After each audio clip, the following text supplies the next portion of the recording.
C'est l'histoire. Quand je venais au monde, mon papa cultivait ici.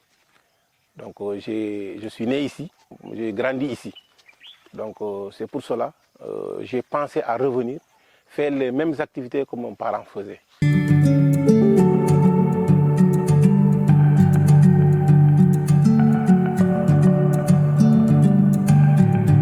Parce que j'ai compris qu'ici, on peut vivre.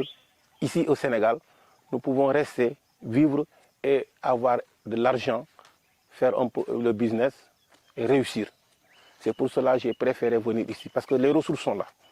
Déjà cette année, j'ai cultivé le maïs. Vous avez vu, j'ai l'arachide de l'autre côté. Il y a 2 hectares de maïs, 1 hectare d'arachide. Voilà. Donc je vous dis que ce n'est pas le seul champ que j'ai aussi. J'en ai 2. Et l'autre, le maïs, c'est 3 hectares. Là-bas, c'est 3 hectares. Et l'arachide, c'est 4 hectares pour là-bas. Voilà. Et j'ai fait des plantations là-bas. Aussi, plus de 200 pieds, on a eu à planter pour l'ensemble des 2 champs. J'ai aussi des maniocs. Et je suis en train de faire aussi en même temps le maraîchage. Parce qu'il y a le fleuve qui ne tarit pas. 12 mois sur 12, il y a l'eau ici. Juste à la proximité de la terre qui est très riche. Donc, et on n'utilise pas les produits chimiques. C'est du bio, c'est du 100% bio. Présentement, on est en train de commercialiser. Le maïs a fait juste 2 mois et on est en train de commercialiser. L'agriculture est au début et à la fin de toutes nos activités. Si nous voulons vivre, on veut s'habiller, on veut se soigner, tout se passe par l'agriculture.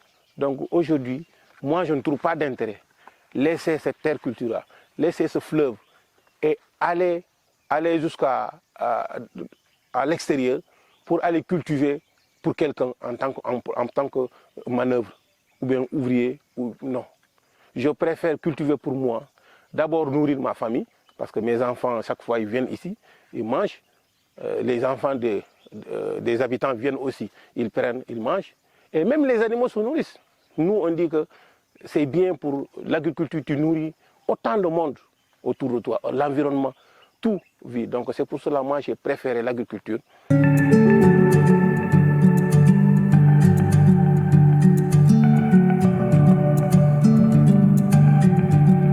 J'ai les chèvres que j'ai déjà amenées, j'ai aussi des pentates, il y a des poulets qui sont là-bas.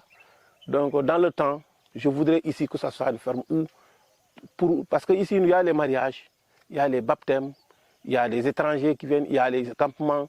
Tout ça, ils ont besoin, soit si ce n'est pas du poulet, ils ont besoin soit les chèvres, soit les moutons. Tout c'est des choses qui sont demandées en quantité. Donc c'est à nous et ça tend à disparaître. Parce que les gens s'adonnent à leur voyage ou bien veulent voyager. Et si tous les jeunes veulent voyager ou bien donnent à leur voyage. Donc c'est des sous-activités qui vont aller en péril. Nous aussi, c'est à nous de les valoriser. Mais en les valorisant, on va se former encore pour avoir plus de connaissances et pour qu'on puisse gagner plus. Nos grands-parents l'ont fait, mais ils l'ont fait anarchiquement. Et nous, aujourd'hui, on doit se formaliser pour pouvoir avancer dans cette activité. Au-delà, je ne faisais pas d'activité, d'autres activités. Moi, c'est l'agriculture, l'élevage. 12 mois sur 12, c'est ça. En fait, dans le passé, je faisais que l'élevage, surtout de poulet de chair. Il n'y avait que ça que je faisais. J'ai un grand poulailler au village. Mais j'ai dit qu'il est bon de combiner les deux. D'autant plus qu'il y a la proximité du fleuve. Et c'est pour cela, cette année, je suis venu ici. Donc, je me suis installé ici. Je voudrais tout faire ici. Mais pour le moment, je suis en phase d'installation. Donc, ce n'est pas du tout facile de venir avoir tout le matériel qu'il faut. Mais je pense qu'en crescendo, je vais aller, parce que je suis un entrepreneur, je vais voir. C'est pour cela que j'ai produit le maïs, je les revends.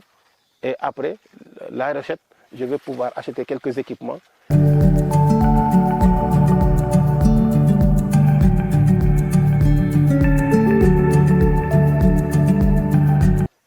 Vous savez, on parle aujourd'hui de revenir à la source.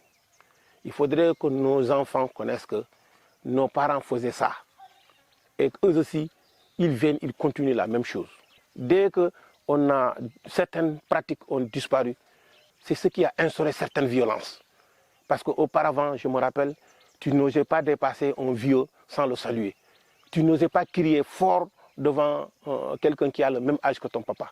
Mais aujourd'hui, tout a disparu. On s'insulte. On insulte devant ces derniers. On vient devant, on essaie de faire les pillages. On ne s'en soucie pas de certaines les conséquences qui suivent après. C'est pour cela qu'il est bon de revenir dans la peau des ancêtres et de comprendre ce qu'ils faisaient et de voir l'endurance qu'ils faisaient pour te faire nourrir, de subir les mêmes choses pour nourrir les enfants. Donc c'est important pour moi. Je suis fier quand je suis au ferme ici. Je passe la nuit ici. Vous avez vu les chambres, je passe la nuit ici.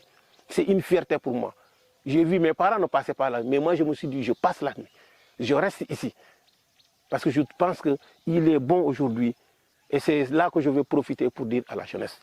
Avant de casser des véhicules, avant de montrer que sur les réseaux sociaux que nous sommes les plus forts, je pense qu'il faut que nous le montrons sur le terrain à travers l'agriculture, à travers l'élevage, à travers d'autres activités porteurs de développement.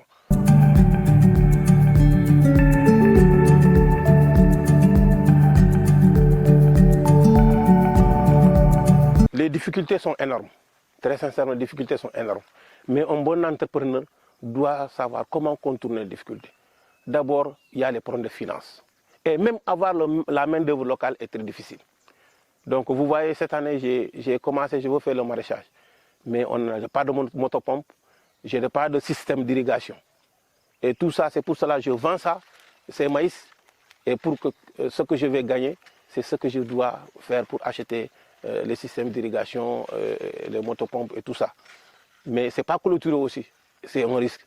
Donc je dois clôturer ça avant que les gens se laissent les animaux divaguer. Donc il y a toutes ces difficultés qui sont là.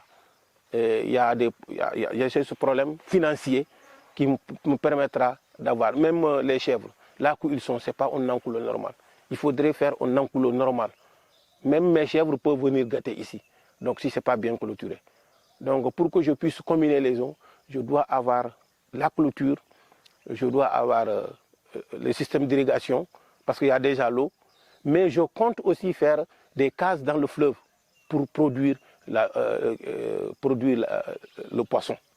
Parce que c'est possible. Je l'ai vu ailleurs, je sais que c'est possible. Ici, je peux faire autant de cases possibles et je peux m'en nourrir avec.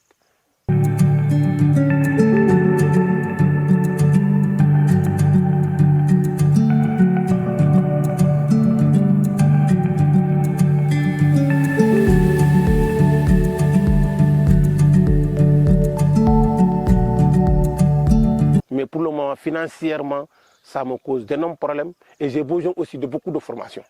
Des formations. Surtout encore des formations. Je veux me former pour avoir des connaissances en maraîchage, avoir des connaissances à l'agriculture d'une manière générale. Et mon objectif aussi principal, c'est de pouvoir produire le piment et le transformer. Et dans le temps, peut-être, je vais pouvoir m'équiper correctement. Maintenant, je lance un appel aux partenaires qu'ils n'ont qu'à venir nous secourir. Ils n'ont qu'à venir nous secourir. On a besoin d'aide, on a besoin d'appui. Si vraiment un partenaire peut venir nous accompagner, ça va être parce que nous avons cette volonté de faire. On a envie de produire, de nourrir Kédougou et pourquoi pas le Sénégal, si possible.